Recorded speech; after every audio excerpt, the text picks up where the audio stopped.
Olá, cara estudante. Vamos dar continuidade ao nosso módulo 2, na parte 5, ainda falando sobre contagem. Na videoaula anterior, nós falamos de dois princípios, da multiplicação e da adição. Nesse, vamos continuar abordando os dois, falando que eles também são frequentemente usados juntos. Tomando por base o exemplo anterior, das balas e do chiclete, suponha que queremos encontrar de quantas maneiras diferentes a criança pode escolher o doce, ao invés do número de conjuntos de doce que ela pode ter. Então, nesse caso, escolher uma bala rosa e depois um chiclete amarelo não é a mesma coisa que escolher um chiclete amarelo e depois uma bala rosa. Nós estamos querendo saber quantas maneiras ela tem para escolher e não quantos conjuntos finais ela pode ter. Podemos considerar, então, dois casos disjuntos. A escolha das balas ou do chiclete primeiro. Então, ela pode, começando escolhendo as balas e começando escolhendo o chiclete, que são maneiras distintas de escolha.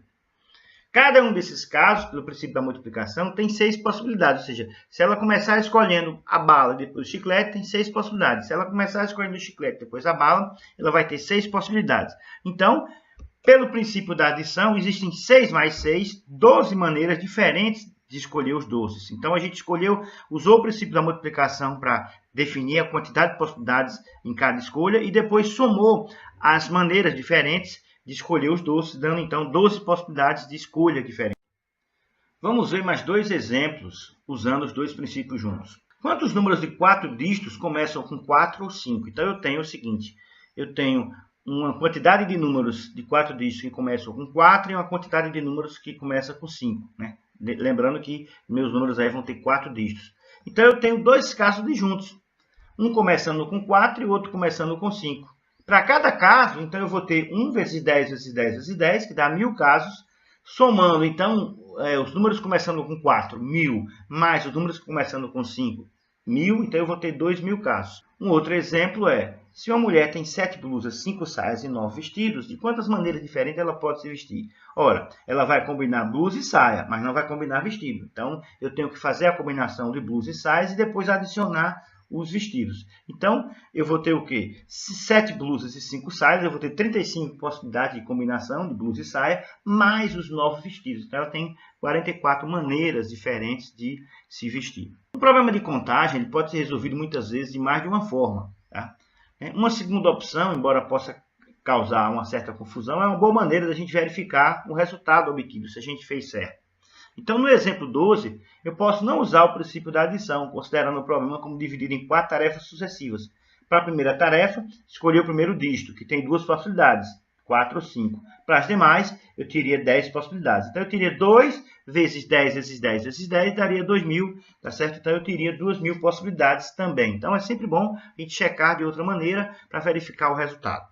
Um outro exemplo. Quantos inteiros de 3 dígitos, números entre 100 e 999, são pares? Então, eu tenho um caso que eu vou ter que selecionar inteiros de 3 números, desde que sejam pares. Ora, os pares terminam com 0, 2, 4, 6 e 8. Então, para cada caso, os números, para eu colocar o primeiro dígito, eu vou ter 9 escolhas, porque o número tem que começar de 1 a 9. Para o segundo número, eu tenho 10 escolhas. E o terceiro, 5 escolhas. Então, eu vou ter 9 vezes 5, 450 casos. Ou, cada número de 3 dígitos, eu vou ter para o primeiro 9 escolhas, para o segundo 10, para o terceiro 5. Então, 9 vezes 10 vezes 5, 450 casos. São duas maneiras de se resolver esse problema.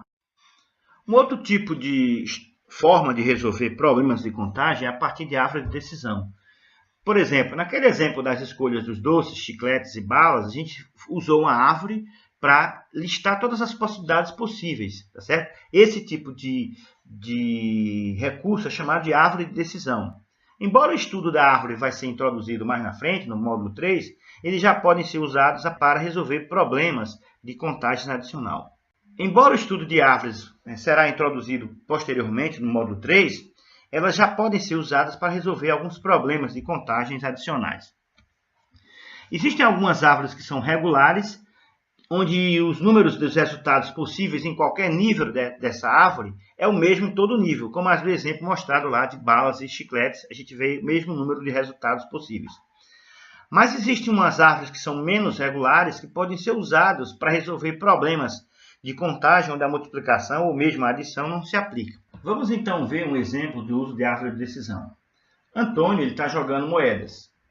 Cada jogada resulta em cara, representado por C, ou coroa, representado por K.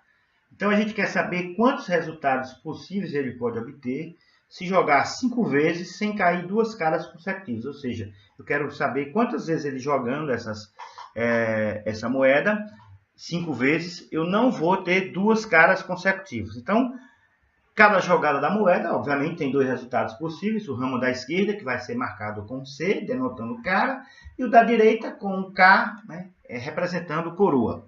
E aí nós vamos ver na árvore a seguir que existem 13 possibilidades de não ocorrer cara em 2 vezes seguidas. Então a gente tem aí a árvore que representa todas as jogadas, excluídas aquelas que ocorrem 2 vezes cara. Então se a gente olhar aí no ramo da esquerda, na jogada 1, ele começa com cara. Então na jogada 2, se for cara também, eu já corto, porque eu já teria logo 2 ocorrências de cara. Então eu já corto todo o ramo da esquerda que tem cara a cara. Quando eu vou para a jogada 2, eu tenho coroa, ainda no ramo da esquerda. Então, se a jogada 2 é coroa, a jogada 3 pode ser cara e pode ser coroa, que eu não vou ter problema. Mas da jogada 3 para a jogada 4, se eu tiver cara e cara, eu vou ter problema. Então, eu já corto da jogada 3 para a jogada 4 o ramo que daria cara a cara. E assim eu vou verificando em cada ramo. Toda vez que ocorrer cara e cara, eu tiro aquele ramo. Dessa forma, nós vamos ter no final aí, ao final das jogadas, eu tenho 13 possibilidades. Se você olhar, estão listadas aí as possibilidades, nessas linhas verticais, de não ocorrência de cara e cara, tá certo? Então é assim que a gente resolve um problema usando barra de decisão, ok? Então, concluímos por aqui essa parte de contagem. Continuamos na próxima videoaula com mais alguns assuntos. Um abraço e até a próxima.